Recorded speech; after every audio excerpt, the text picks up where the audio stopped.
Happy Christmas li l-aziz aħwa ħbieb daw kollha li tissegwuna minn madwar id-dinja. Naf li ħafna minnkom mill-Awstralja, mill-Amerika. I know many of you are following us from Australia, from Nigeria, from Uganda, from Kenya. While we have the service today, I just, on my behalf, on my wife's behalf, and on behalf of all the Church River of Love Christian Fellowship Malta, we want to wish you a merry and blessed Christmas. And hallelujah, stay safe, stay under the blood of Jesus, and you will be fine. Hallelujah. Ejja naqbu il-kelma tal-Allah fidejna u ejdu warajja. Mr. Addis, grazzi tal-kelma tijak. Grazzi tal-opportunità nista nirċivi il-kelma tijak il-lubulej. Kellimni, trasformani u grazzi li għattu iktar, marraġan kun li s-siktar. Fisem Ġesu Kristu. Amen. Waqt li tpoġġi bil-qeda, nixtieq insellem għal daw kollha li madwar Malta tisegwu dan il-messaġġ illum. Hemm ħafna li huma fid-djar, hemm oħrajn li huma fil-homes. Naf li hemm ħafna wkoll parti minn dil-familja ta' River of Love li jintom idin fid-djar tagħkom, forsi ma' wliedkom, forsi hemm minnkom li ma tistgħux toħorġu wkoll minħabba li forsi għandkom nies li huma vulnerabbli u ovvjament nifhimkom hemm ċertu li vulnerabilità kif jgħidu dik, vulnerabilità.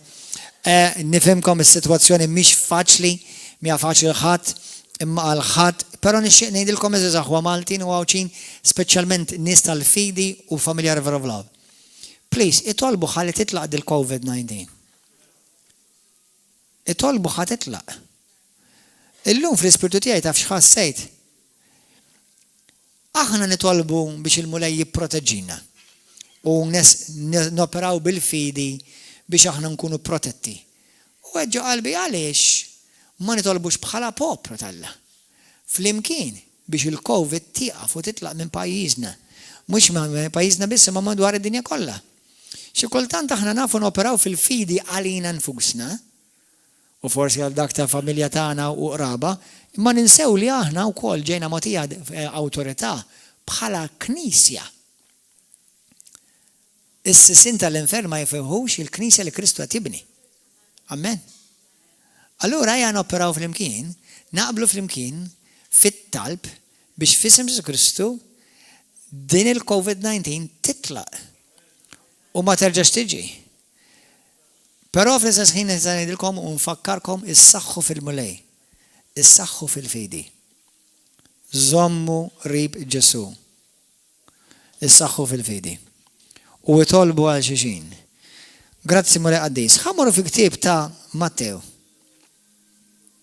Fil-ktieb ta' Mattew, illum ħanaqralkom biċċa mill-istorja tal-milied u għandi messaġġ li il-mulej jiddroppja fl-ispirtu tiegħi li il-milied x'għamel il-milied 2000 sen ilu u x'qed jagħmel il-milied illum. Mattew kapitlu 1. Mattew kapitlu 1. Nirringrazzja l-mulej li tana l-grazzja li naraw militi ieħor u l-mulej tikom il-koll grazzja sew intom hawn preżenti u sew dak kollha tissegwu fuq YouTube u Facebook li taraw miliet oħra u ħafna militijiet oħra, però mhux li tarawhom u tkunu biss qed tgħixu għax qed teżistu, imma li qed tgħixu għall-mulej. Amen. Alleluja. Fil-ktieb ta' Mattew kapitlu 1. Ħanaqralkom passaġġ. Illum nixtieq nagħmel messaġġ biex ninkoraġġikom. Għax il-milied ma jiġix biss 2000 sen ilu. Il-milied jiġi kull darba li xi ħadd idur lejn Kristu. Il-kelma Christmas, Christ Mass, tfisser tiċċelebra lil Kristu. Issa, jekk alla jrid f'daw il-jiem ħa nitkellem ukoll mill-lat storiku il-milied. Imma llum irid nitkellem mill-lat punto di vista ta' il-milied u kif qed jinvadilek ħajtek kontinwament. Nirreferi li Ġesu daħħal fid-dinja u Ġesu daħħal f'ħajtek. Min vers 18 ta' Mattew, grazzi Spiritu Santu li inti tkellimna u tispirana. It-tnissil vers 18, it-tnissil ta' Ġesu l-Messija sarek. Ommu Marija wara li tarset ma' Giuseppi qabel ma marru joqogħdu flimkien saretom bil-ħidma tal-Ispiritu Santu. Żewġa Giuseppi li kien raġel ġust u ma rridx ixandara quddiem kulħadd għamel il-ħsieb li jibata bil-moħħbi tan-nies. Meta kien għadu qiegħed jaħsibha, derulu l-anġel tal-mulej. Fil-ħolm qallu. By the way, nixi ngħidilkom ċafetta. M'għandux xaqsam xejn mal-miliet, imma biex ngħidilkom ukoll. Aħna qed ngħixu fi żmien, ħanagħmel daqsxejn sidetrack, fejn bħalma tgħidu fl-Iskrittura Atti 2:17 fejn l-Ispirtu tal-mulej jinżel fuq sew nisa u rġiel, bniet u subien u jħabbru u jirċievu ħolm u viżjonijiet. Daħlin fi żmien din hija profeżija issa. Fejn il-ħolm u l-viżjonijiet ħajżdiedu. Ħajżdiedu ħafna nisimgħu nixew. Please, jekk tirċievi ħolma, number one, il-ħolm mhux kollu ġej minn Alla. Ġilietta jista' jkun ħlomt għax kilċi pizza u qaditlek fuq l-istonku. All right? Imma għandek ħolm, jista' jkun rajt film u impressjonak u baqgħet taħseb fuq. Imma hemm ħolm li hu minn Alla. Meta Alla jorik f'xi ħolma xi ħaġa li ġejja, speċjalment jekk hija twissija, biex toqgħod hemm tiċċassa, issa So, l-mulej jurik xi ħaġa fil-ħolm, la lilek orilek, x'orilek tagħmel lilek? Sinjal li Alla ta' iċ-ċavetta fuq dik il-ħolma. Qed tifhem, jiġifieri jekk nagħmlu mod inti, kellek ħolma mill-mulej, għad nitkellem ma' refer biss għall-ħolm tal-mulej, għal darba oħra mhux kull ħolma hija mill-mulej. Il-ħolm li huwa mill-mulej, Alla jtik ċavetta la talilek biex inti jekk hija pereżempju xi ħadd qiegħed fil-periklu, titlob għal protezzjoni dak il-persuna. Titlob kontra l-pjan tal-għadu li Alla tiwissik u l-għadu qed jipprova jagħmel. Għax il-ħolm juri is-sigreti tal-għadu. U anke jista' jurik xi sigriet li Alla wkoll ħajamel fil-ħajja tiegħek, xi ħaġa sabiħa. Qed tifhmu? Amen. Jiġifieri mbagħad nixtieqna jekk Alla jrid forsi xi ħin is-sena d-dieħla fil-bidu tas-sena d-dieħla nixtieq nagħmel sensiela ta' tagħlim fuq kif Alla jkellmek fil-ħolm u kif tinterpreta l-ħolm. Kunu hawnhekk jekk Alla jrid is-sena d-dieħla. Imma, mela, qed insemmi għamil dak il-parentesi, apparti li l-mulej kellimna ħafna fil-ħolm, imma il-ħolm tant huwa importanti li Alla nqeda bih anka biex ikellem ħafna minn nies tiegħu fil-Bibja. U ħafna mill-Bibja, ħafna passaġġi fil-Bibja li aħna ngħidulu l-kelma tal-Alla irċevewhom f'ħolma. Jiġifieri do not minimize the importance of a message given by God in a dream. It can save your life. Tista' ssalvalek ħajtek, tista' tipproteġġik, tista' tpoġġik f'sitwazzjoni fejn inti ħatirbaħ xi ħaġa, mhux qed nitkellem għall-lotterija, xi ħaġa fil-ħajja tiegħek, alright? Tista' jkun jgħidmulej jorik direzzjoni, tieħu direzzjoni mhux insomma mbagħad titkellem iktar fid-dettall fuq dawk l-affarijiet. Giuseppe bin David xejn la tibżaq qallu l-anġlu, tibżat tieħu għandek lil martek Marija għax dak li tnissel fiha ġej mill-Ispiritu Santu. Se jkollha eben u inti semmih Ġesu għax hu jsalva l-poplu tiegħu minn dnubietom. Dan kollu ġara biex iseħħ dak li kien qal il-mulej permezz tal-profeta meta qal ara xebba tnissel u jkollha eben u jsemmuh Immanuel. Mattew, skużani din qedda f'Mattew kapitlu 1, edha profezija minn Eżija kapitlu 7 vers 14. Li bil-sinna jfisser Alla magħna. Ħanilkom aħwa. Fu l-programm li ta' ħabbejtek ta' ħajoħroġ għada, Tkellimna fuq il-profesiji, semmejna xi 4 jew 5 biss. Imma ħanejlek biex inti jkollok profesija fuq Ġesu Kristu, anka bismu u fejn ħajjitwieled u kif ħajjitwieled u fejn ħajjinġar u minn fejn ħaroġ. Mem l-ebda ħanitkellem fuq għal il-weekend li ġej u l-ġimgħa d-dieħla kalla jrid. Kunu magħna, stay tuned. Halleluja. U jsemmuh Immanuel, Alla magħna. Giuseppe meta għamel kif ordnalu l-anġu tal-mulej u ħalli l-martu għandu imma baqa ma arafix sama kella iben u semmieħ Ġesu. Halleluja. Morru kapitlu 2. Meta twiled Ġesu f'Betlehem tal-Ludija fi żmien is-Sultan Herodi, xi maġi mill-Lvant ġew Ġerusalem. Jistaqsu ħafna l-istejjer fil-films, fil-prasepji, ħafna drabi naraw klet maġi. Nafu li ġew motija klet regali. Ma nafux jekk kienux klet maġi. Bħalma tilkom iktar qabel u ħanitkellem iktar fuqha fil-lezzjoni li jmiss. Hemm ċans li kienu ħafna iktar minn 3. Fejn hu dak li twiled Sultan tal-Lut, għax rajna l-kewba tiegħu tila u ġejna inqimuh. Is-Sultan Herodi semma bihom u tħawwatu u Ġerusalem kollha miegħu. Wow. Dak iż-żmien il-news biex jiġri daqshekk fejn ma kienx hemm televiżjoni, radio, Facebook. Tiġix tgħid li ġew 3 biss.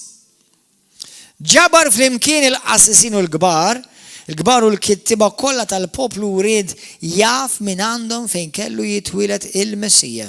U huma qalulu f'Betlehem tal-Ludija għax hekk inkiteb bil-profeta.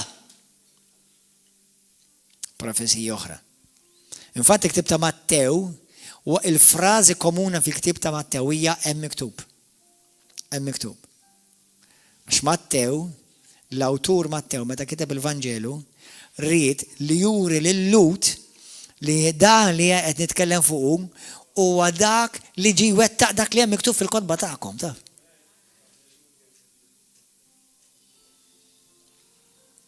U inti Betlehem qar ta' Ġuda, le mintix li sar fost il-bliet, il-kbar ta' Ġuda, ma għax minnek joħroġ mexxej li jara l-poplu tiegħi Iżrael. Erodi mbagħad sejjaħ lil maġi bil-moħbi u tkixxef bir-reqqa kollha minn għandhom iż-żmien li fih deritilhom il-kewba.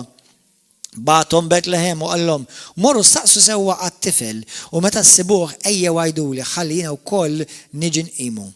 Dawk wara li semaw lis-Sultan telqu wara il-kewba li kienu raw tila bdiet mixja qudiemhom sakemm waslet u waqfet fuq il-post fejn kien hemm it-tifel.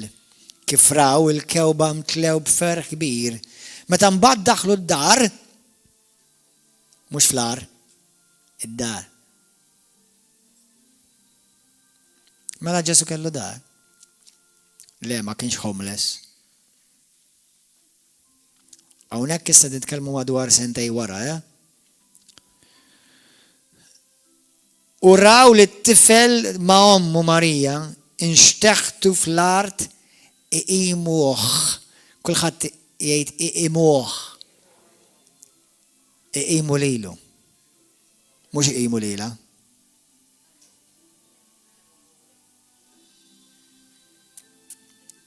Li kienu kattolċi, kieku lilu jibdaw iqimu. I love you Catholics, but let's preach Bible truth. Meta ġew il-maġi, u bl-Ingliż jgħidulhom wise men, if you're a wise Catholic, make sure you only worship him, not her. Love her, honor her, and follow her in the faith. But you worship only him.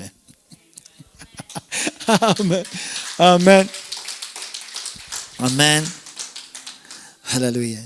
Inxteħtu fl-arti imu lilu u fetħu t-teżori tagħhom u effrewlu regali deb, inċens u mirra imbagħad billi kunu mwissija f'ħolma għal darba oħra. Mwissija f'ħolma jista' Alla jtik twissija f'ħolma?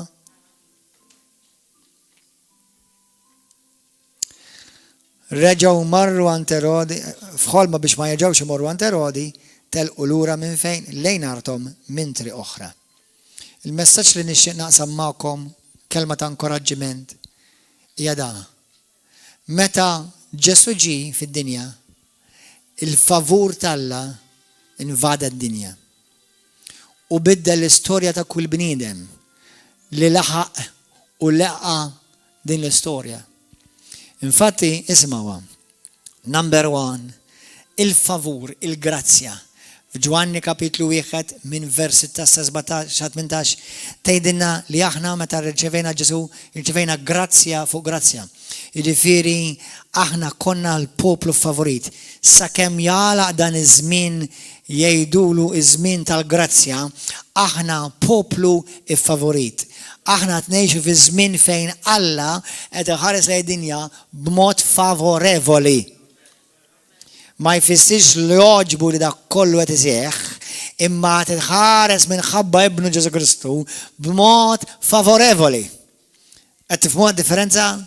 Ma jfissirx li joġbu il-ħażen, il-korruzzjoni u l-perverżjoni, imma Alla mhux qed imit idu għalissa għax Alla jħares lejn id-dinja b'mod favorevoli. Għalhekk il-ġimgħa l-oħra qedtilkom Alla mhuwiex irrabjat miegħek. Allah, God is not mad at you. Amen. Hallelujah. Grazie mulej. Although he is mad, be in love with you. Amen. Amen. Grazie mulej. Mela number 1. Xi tfisser li meta Ġesu daħal f'din id-dinja li daħal Alla qed jiffavorixxik. Taf li Alla jħares lek bil-favur lilek. Taf li Alla lilek jarak il-preferut. Taf li inti il-preferut tal-mulej. Lilek Alla jiftaħlek il-bibin li għadu jipprova jalaqlek. Lilek Alla jwittilek it-triq li għadu jipprova jfixklek. Għax Alla qed jaħdem fik b'mod favorevoli. Però ħanejdulkom aħwa, l-istorja tal-miliet ma kien istorja ta' favur biss Ġesu lid-dinja. Ħanejdulkom daw il-punti malajr. Meta Alla wera l-favur tiegħu f'din id-dinja, f'Betlehem il-favur t'Alla biddel ħafna nies. Number 1, biddel il-Marija. Il-favur t'Alla biddel il-Marija. Min tfajla ċkejkna teenager biddilla ħajjita. U l-favur t'Alla għamela il-mara li tibqa' tissemma matul iż-żminijiet bħala mbirka fost in-nisa. Il-mara magħżula minn Alla biex iġġor il-liben t'Alla f'ġufa. Mela l-favur t'Alla biddel il-ħajja ta' Marija għall-eternità. 2. Il-favur t'Alla biddel il-ħajja ta' Giuseppe. Il-favur, the favor of God changed the life of Mary, and the favor of God changed the life of Joseph. Giuseppe kien raġel single. Kien raġel ta' unur. He was an honorable man, a man of honor. Ma meta daħlet il-favur t'Alla f'ħajtu, Giuseppe ġie magħżul biex jallem u jamministra bħala missier lill-liben Alla l-ħaj. ħajtu minn mastru daxxa ġiet mibdula għal dak li rabba lill-liben Alla. Il-favur t'Alla biddillu ħajtu. Il-favur t'Alla biddel il-ħajja ta' dawk li kienu qed jiraw in-naċ. Ħajja li kienu qed jgħixu, ħajja forsi xi daqsxejn monotona fil-għolijiet ta' Iżrael, jiraw in-naċ fil-kesħa, f'daqqa waħda il-favur t'Alla jiddi mid-sema u l-anġli jibdew kantaw qudiemhom u jgħidulhom li twilet f'Iżrael, f'Ġerusalem, f'Betlehem il-Messija. Ħajjithom ma baqgħux istess. Il-favur t'Alla biddillhom ħajjithom. U anka huma marru jxandru madwar il-ħlirħula kollha. U marru jgħidu araw twilet il-Messija, ħajjithom ma baqgħetx l-istess. Il-favur tal-Alla bidlet lill-Eġittu. Meta twiled Ġesu, wara ftit aħna nafu li Marija u Ġuseppi kellhom jaħarbu lejn l-Eġittu, għadna kif rajnija f'Mattaw 2. Kellhom jaħarbu lejn l-Eġittu. L-Eġittu jirrappreżenta d-dinja, jirrappreżenta l-ħażen. Aħna infatti ġieli ngħiduha b'mod simboliku, you came out of Egypt. Ġieli rajtuha, ġieli smajtuha dik l-espressjoni? I came out of Egypt, even though I never went there. I came out of Egypt, jiena ħriġt mill-Eġittu tfisser jiena ħriġt mid-dinja. Xi kultant il-Bibja meta tfisser qed tirreferi l-Eġittu huwa b'mod simboliku, ġifieri l-Eġittu jirrappreżenta il-post tad-dinja. Jiena u inti ħriġna mill-Eġittu. Il-favur tal-Alla biddel lill-Eġittu. Biddel id-dinja. Biddel id-dinja kif kienet magħrufa sa 2000 sena ilu. Biddel id-dinja sal-lum il-ġurnata. Il-favur tal-Alla biddel lill-Eġittu għax il-Messija daħal fl-Eġittu wkoll. Halleluja. Biddel lil-nies orrif. Il-maġi. Il-favur tal-Alla li issa l-favur tal-Alla fuq ħajjithom li huma issa favoriti, il-favur tal-Alla anqalhom biex ifittxu jmorru jintaqgħu mal-Messija. Meta l-anġlu del il-Marija u Alla mara inti mara mimlija grazzja, tfisser inti mara mimlija favur ta' Alla favorik. Imma ma derx biss il-Marija l-anġlu, der ukoll ir-rajja. Fil-Testament il-Qadim naraw kemm il-darba jidher lil bosta profeti u x'inhi l-ewwel tislima li jgħid l-anġlu jew l-anġlu lin-nies għaddejja tal-mulej.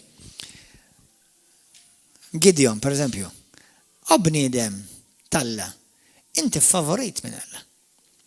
Meta aħna ġejna salvati, Efesin 2 vers 8 u 9, ġejna salvati bil-grazzja, tfisser li Alla lilek iffavorik.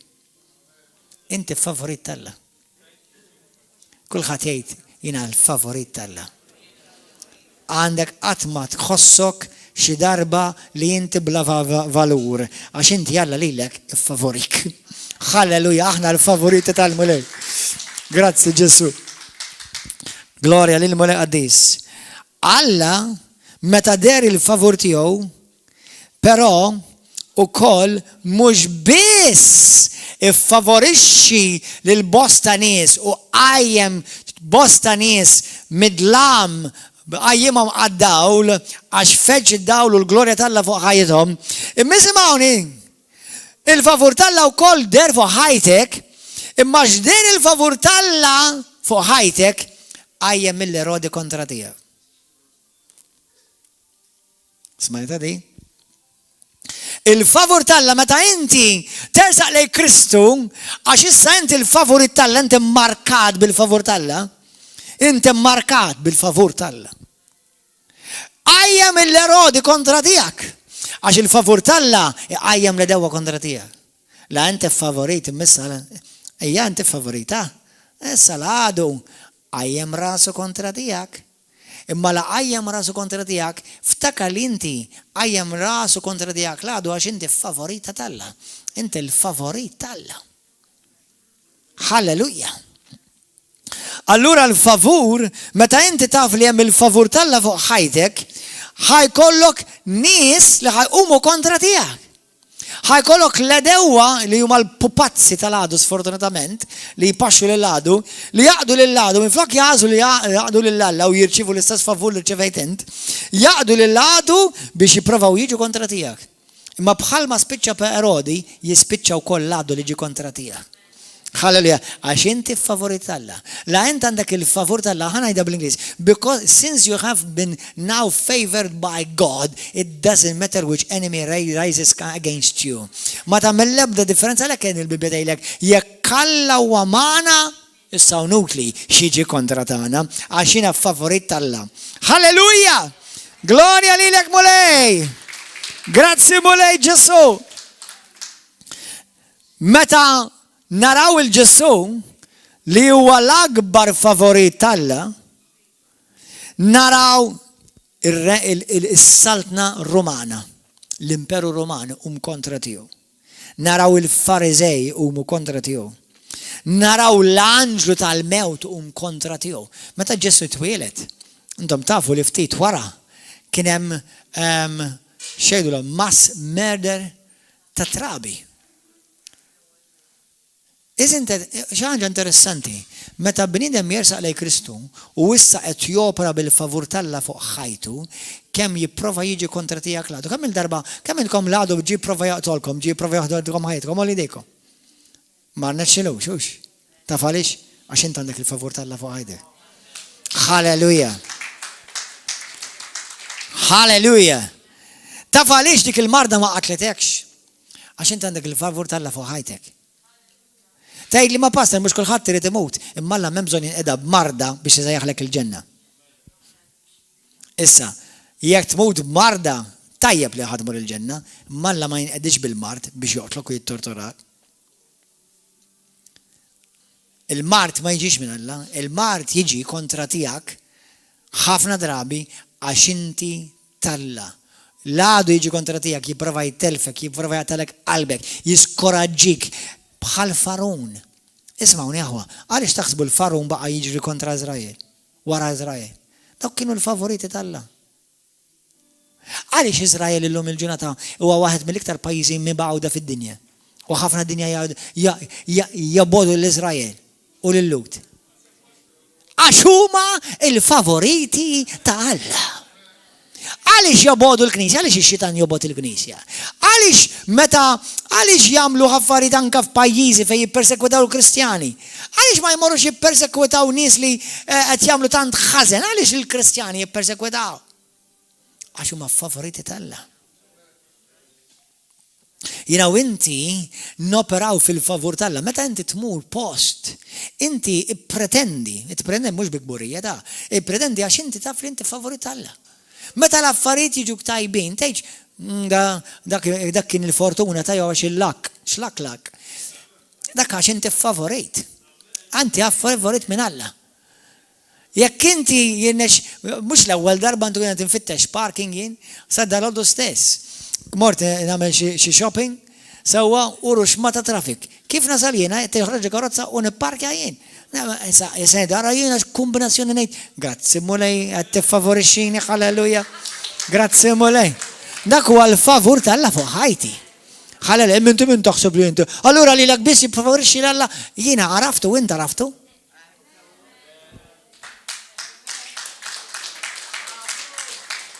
Il-favur Alla feġġ u widda qalb bnedmin kollha. Ma middera dawk li kienu biss f'sensihom aċċettaw. Qed tifhmu? Rida tajba, paċi fl-art u lill-bnedmin, rida tajba. Imma għandek ċertu nies li inti torjhom rida tajba u xogħol joruk il-valenu u għandhom rashom ħibsa. Allura mbagħad meta jħarsu lek dak kif jiġi ħdejjem kollox tajjeb. Se ftit, le, il-Kristjani kollu persekuzzjoni, ikonna diffikultajiet, ikonna challenges, imma xemm il-favur Alla, halleluja fuq ħajti, jiena noħroġ kollha minnhom. Amen. Inti toħroġ minnhom kollha f'isem Ġesu Kristu. Amen. Halleluja. U jekk l-affarijiet jiġu ħżiena, Alla jdawwarhom biex imbagħad jiġu tajbin. Ħalli jekk dak xi ħaġa l għadu bad kontra tiegħi, jekk bad xi Faraun, il-Faraun taħt il-baħar, halleluja. Erodi jkollu jiġi mittikel bid-dud. Għaliex għax hemm il-favur Alla fuq ħajti. Ħanilkom ħaġa, naf li ċertu nies mhux ħajkunu kapaċi jirċivuha. Tiġi qatt kontra bniedem iffavorit minn Alla. Għax bħalma Farawn, bħalma qed l-armata tal-Eġittu li kienet l-akbar waħda l-iktar potenti dak iż-żmien, hekk tere int tiġi qatt kontra xi ħadd li Alla għandu subaħ fuq hekk kara. Dak huwa favorit tiegħi. Dik hija favorita tiegħi. Jiena u inti favoriti minn Alla. Alleluja. Grazzi Ġesu. Amen. Jekk inti titkompli topera fil-favur Alla, inti xogħolok hija biss tirringrazzjah. Għalhekk l-ewwel qedtilkom u ħana ġenejda biex jisimgħuni fuq il-YouTube, tgergirx. Għax meta Alla tant tagħmel mal-poplu tiegħu u mbagħad gergru, iffavorejtkom Ħliskom mill-jasar, ma bajtu skjavi ta' ħaddieħor, xajtkom jien b'demmi, u issa qed gergru. Għalhekk jiena aħna waħna nsebħin l-ewwel Pietru 2 vers 9 sa 10 tgħidlek aħna issa nsejħ impoplu biex imsejjaħ biex infaħruh, biex nirringrazzjaw. Amen? Halleluja. Grazzi mora qaddis. Meta Alla jsib qalb humli u pura tirrispondi lejh għal favur li Alla wara. Il-favur tal-Alla fuqek jikber. Jekk inti ara ħanejgu sa kemm għandek fuq din id-dinja, diffikultajiet ħajġu. L-għadu ħajattakkak. Imma skont kif inti teħħandilja, inti ħad determina jekk hux ħajkollok iktar promotions fil-ħajja tiegħek jew le. Għax l-għadu meta jiġi, Alla tiġaraħ minn qabel u tiġa predestinak minn qabel li inti ħadkun favorit u dak li l-għadu li għamillek ħajdur kontra tiegħu u jkun jixtieq laqat ma missek in the beginning. To begin with, amen? Hallelujah. Meta l-favur tiegħek talla ikun fuq ħajtek. Hallelujah. Inti tgħix tranquill. Tidnejlek għalix tgħix tranquill. Għax inti l-Bibja xtejlek f'Romani kapitlu 5 vers 17 tgħidlek li aħna irċevejna permessa Kristu abbondanza ta' favur, abbondanza ta' grazzja. Allura inti kif tista' titilfu din il-favur? Kif tista' jekk hija don? Il-favur huwa don aħwa, mhix xi ħaġa li naħdem għaliha jiena. Favor is a gift. Grace is a gift. Li jiena favorit minn Alla hija don. Alleluja. U dak li għadu jipprova jġib kontra tiegħi ħajaħdem biss għall-iskop ta' Alla fil-ħajja tiegħi. Grazzi Ġesu. Meta Alla ħares lejja, Alla ħares lejk u ħares lejja u ħares lejn id-dinja u favorina u tana l-aħjar lill-ibnu. Ismawni aħwa, waħda mill-affarijiet li aħna xi kultant nitilfu l-mira, xi tfisser? Alla lilek iffavorik. Kemm minnkom temnu li Alla għandu l-aħjar għalik? L-aħjar. Moħħkom hawn isimgħuna sewwa. Ħafna minnkom m'intix ħaddu ġobkom l għanidkom issa. Biex Alla jtik l-aħjar, xi kultant tistenna.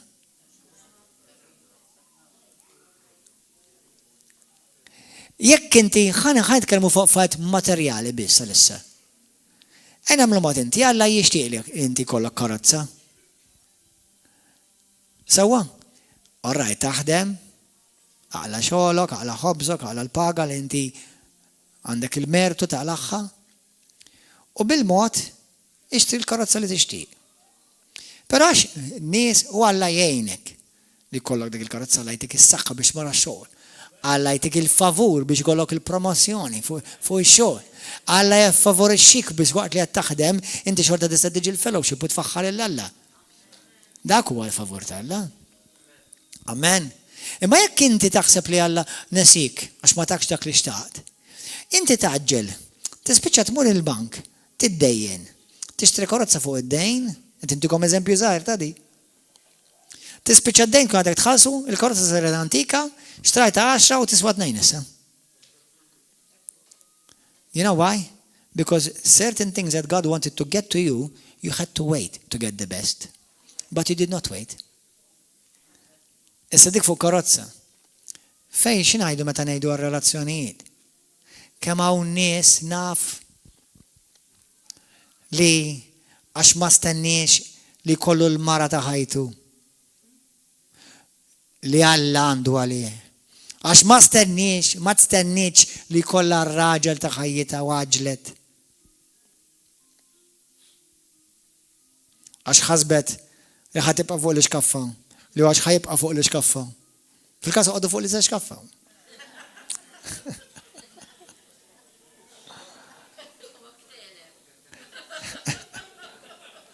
Taġġilx jekk trid l-aħjar li Alla għandu għalik.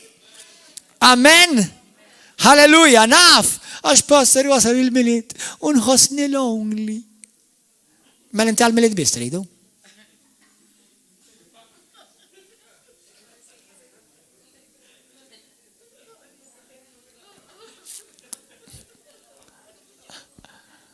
boyfriend for Christmas.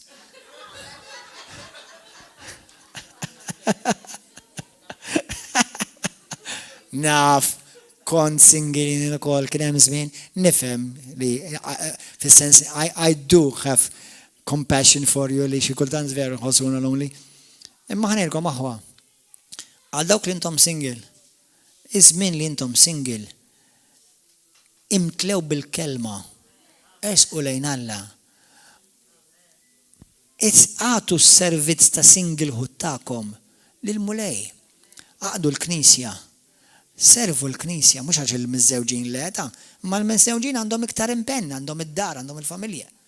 U Pawlu jgħidha dejjem min jiżżewweġ irid jaqsam ix-xogħol tiegħu issa bejn Kristu u bejn il-mara jew ir-raġel. Ma minnu single jista' jagħti ħafna iktar xogħol lil Alla.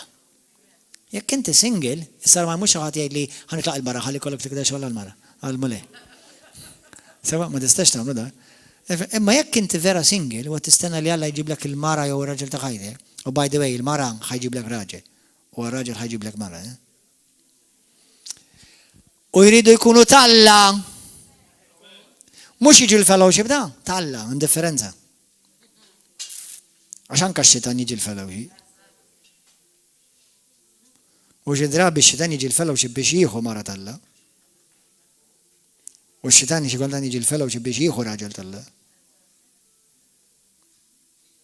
The Holy Spirit is speaking.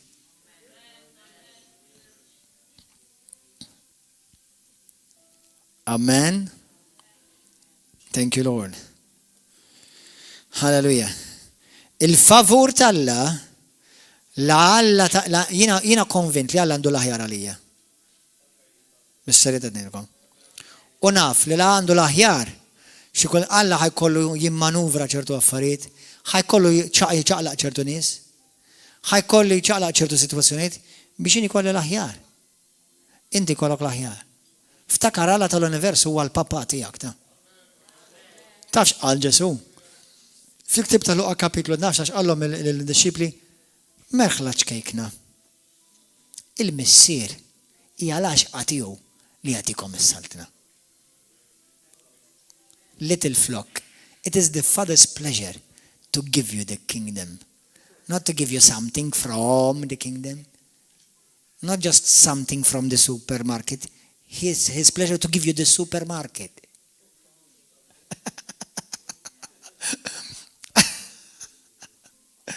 Hallelujah. Praise God forevermore. Aħna inna noperaw bħala River of Love bil-grazzja tal-Alla, bil-favur tal-Alla. Ħares lejn dal-Ministeru fi River of Love.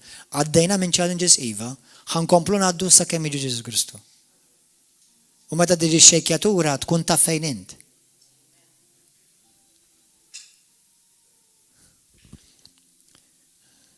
Imma l-ewwel bdejna f'kamra żgħira ta' hotel kienu joqogħdu 25 ruħ biss fiha dik. U kif kienu joqogħdu? Sardins, żgur kieku llum ma noqogħdux. Għax biex nagħmilkom tu fejt bej wieħed konna noqogħdu erba' biss f'kamra. Jew mhux ta' fejt, żewġ x'inhi insomma. Mbagħad immuvjajna ġo storefront. Morna ħanut storefront. Għamilna hemmhekk ftit żmien, għamilna xi xahar tliet xhur. U mbagħad krejna storefront ikbar. Krejna u għamilna 3 snin. Mbagħad il-mulej tagħna sala. U bdejna nikruha. Għamilna 10 snin. Illum għandna binja u l-art tagħna li tissejjaħ u tissemma imħallsa kompleta f'isem Ġesu Kristu. The favor of God grows on you. Kontu tafuha? Tafu l-ktib ta' Mattew kapitlu 2 Ġesu taf xtejt l-iskrittura isma' għadi. Morru wara, Mattew 2. Għalissa xħaj kollok wara di, pastor? Taqali. L-stadium. Illa kem tara kbir, dak għax inti tara żgħir.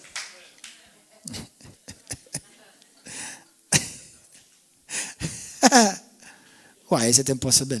No, nothing is impossible. By the way, Malta kollha jata missieri. U dak għax marriċ nara kbir, għax għadhom ma tlibtux għall-Amerika u għaċ-Ċajna. Imma tħalli ma narax kbir, ħani tolbu għal Malta biss. Amen. Fil-ktib ta' Mattew, l-iskrittura tgħid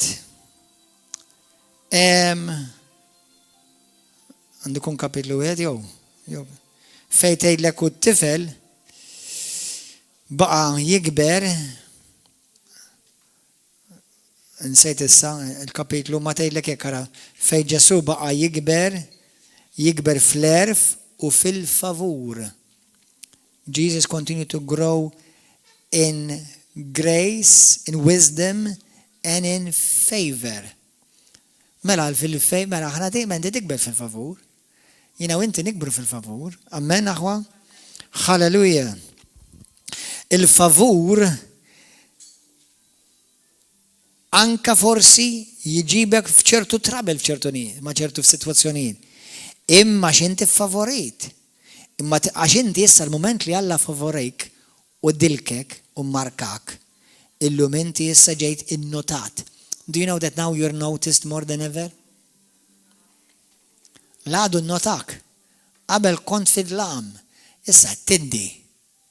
Issa l-għadu għet jinnotak. Thank you. Luqa 52. Xtejt eżatt. Eżatt, Ġesu kompla jikber fl-erf u fiex iktar. Manu fil-grazzja, xieġi kompli jikber fil-grazzja? Kompli jikber jiffavorit. Fil-ktib tal-Proverbi kapitlu 3, il-Bibja tgħidlek li inti tikber fil-favur, tiffavori, u mhux biss qudiem Alla, ma qudiem il-bnedmin. Amen, halleluja. Għalhekk kompli għaqdil Alla, kompli qimu, kompli aduraħ, kompli imxi mal-mulej, halleluja. Il-favur talla iġelek tiddi. It will cause you to stand out. U Alla jipoġġik f'pożizzjoni li inti tibda tibrilla u tiddi. Fakarkom f'din, il-favur tal-inti ma tistax tgħid x'indi x'ħanagħmel biex nikber fil-favur tal fis-sens li I receive it by trying to work for it. Fil-ktib ta' Romani fakkarkom, il-favur hija kelma grazzja. Jiena nkompli nikber fil-grazzja. Kif tikber fil-grazzja? Mela inti diġà għandek il-grazzja tal-Alla fik. Kif kiber Ġesu Kristu fil-grazzja? Kif kiber Ġesu Kristu fil-favur? Billi jobda. Dak li għadna kif rajna Luke 2:52, Ġesu kompli jikber fl-erf u fil-favur billi xiex? Billi jobda. Illum lesti li intom tkomplu tikbru? Ħantikom eżempju. Li kieku jina l-lum il-lulidi, u għata 10 u liħor ta' 9. It-nej li l-lum iġilom Mercedes jew Rolls Royce. Jistaw jisuqwa imma tagħhom. Xi jridu jagħmlu biex jisuqwa jgawduha? Jikbru.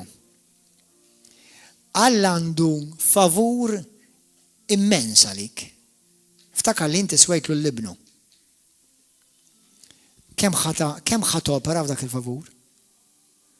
Kemm ammont ta' favur ħatopera? Dak jiddependi minnek. Kemm int kapaċi tobdi. U kemm inti kapaċi tkun sottomess lejn ir-reda tal-Alla. Hekk tikber. Mhux għax hemm iktar favur fis-sens ta' Alla jżidlek il-favur. Le, il-favur inti diġà favorit u iktar inti ma tobdi, iktar inti tesperjenza l-favur. Iktar topera fil-favur. Iktar il-favur jiddi fuq ħajtek. Halleluja. Amen. Grazzi mulej. Din hija l-festa tal-favur tal-Alla. Fejn Alla favorixxik. U llum il-favur tal-Alla huwa fuq ħajtek. Inti llum immarkat bil-favur tal-Alla. X'ħan għamlu? Ħankomplu nikbru. Ħankomplu nikbru fil-favur. Li aħna l-favoriti tal-mulej. Kif ħanuża l-favoritizmu li Alla għandu lejja? Bilina nxandar il-Kristu biex iktar nisjers u lejn Alla ħalli jiġu favoriti bħal ma jina favorit. Amen. Les li tikkoopera mal-pjan tal-inti? Meta tiġi xekjatura kif ħat toħodha? Meta xi ħadd iweġġa kif ħadd iħħendilha? Alla minn il-punta di vista tiegħu Alla jibqa' l-istess. Jina u inti ma nibqgħux istess. Jiddependi kif nirrispondu aħna. Amen. Halleluja. Għanna Alla kbira ħwa. Qed niċċelebraw il-festa tal-favur. Aħna poplu favorit. Inti persuna favorita. U l-edewwa li għawnu kontra tiegħek għax inti propjek il-favorit. Halleluja. Ejja nqumu bil-wifqa. Kulħadd jaqbad dawk ix-xemat fidejk. Illum jekk inti jagħtaw l-ewwel darba jew tara dan il-messaġġ u għadek qatt ma doqt u ma tafx tfisser itfuhom aħwa bħalissa ħija.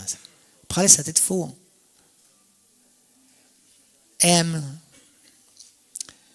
Jekk inti illum lesti tagħti ħajtek il-Kristu, illum inti tista' tibda dduq il-favur tal-Alla. U l-favur tal-Alla jibda jopera f'ħajtek. M'għandek tagħmel xejn, ma tistax takkwistaħħa għax huwa don u hija gift. Kull m'għandek tagħmel hija tgħid il-Ġesu jiġi f'ħajtek. U jekk inti les biex tagħmel dan il-pass, sejdi talba warajja sa stess. Jekk hawn xi ħadd illejla les biex jagħmel il-pass biex ħajtek tiġi favorita u jkollok il-favur tal-Alla jawra u jabbara fuq ħajtek. Ejdi talba warajja Missir Qaddis.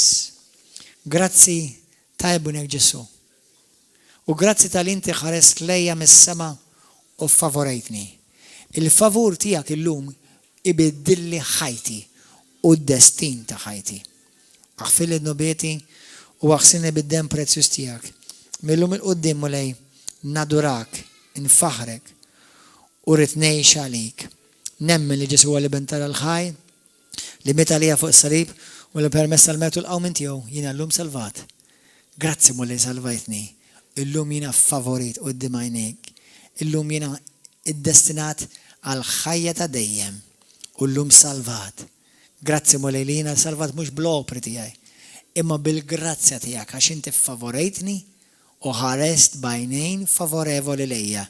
Nagħtik glorja u nur f'isem Ġesu Kristu. Amen. Issa ħammorru d-lamċappa.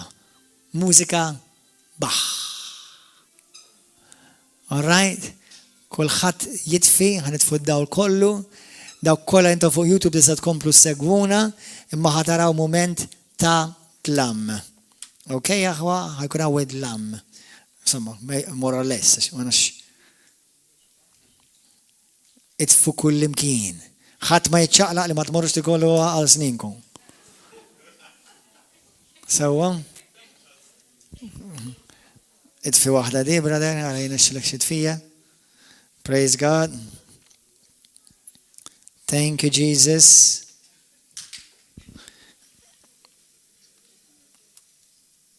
Okay.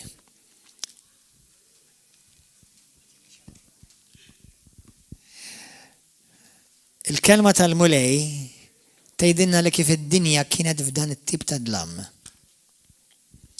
Hekk tgħid l-Iskrittura. Hekk konna aħna kemm hu kraħ dlamu. Kemm hu kraħ dlam. Immaġina parti mill-infern hija dlam, abbissi ta' dlamijiet. Immaġina l-eternità kollha hekk. Alla ħares qatt. Grazzi Ġesu tal-li salvajtna u ffavorixxejtna. Halleluja. U l-mużika tibda tola ftit ftit. L-Iskrittura tgħidek dak kliem.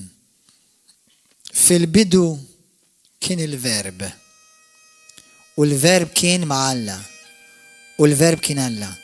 U kien fil-bidu ma' Alla u kollox sar bih. U xejn ma sar mingħajru. Kull ma sar kellu l-ħajja fih u l-ħajja kienet id-dawl tal-bnedmin. U d-dawl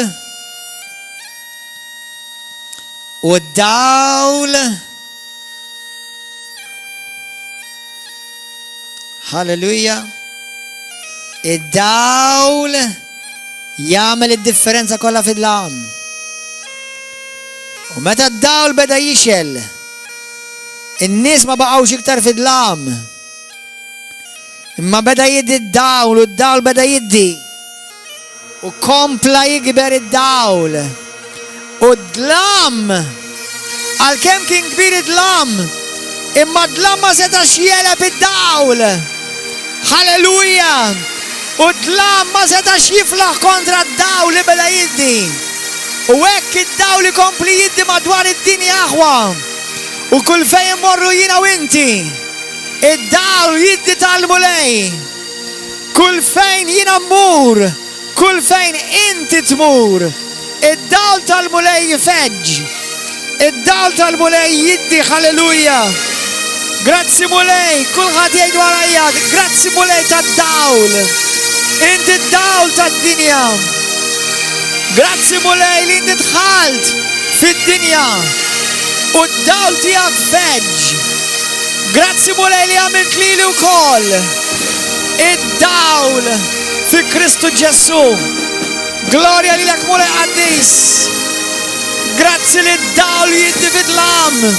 U d-lam ma jistax jiflaħ kontra tiegħu. Halleluja mulej.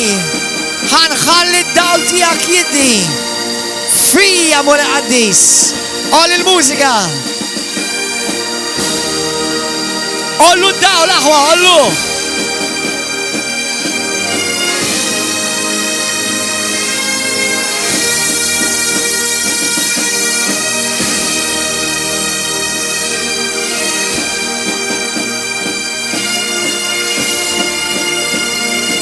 Let's sing it. Amazing Grace, let's sing it together. Amazing Grace, how sweet the sound that saved a wretch like me.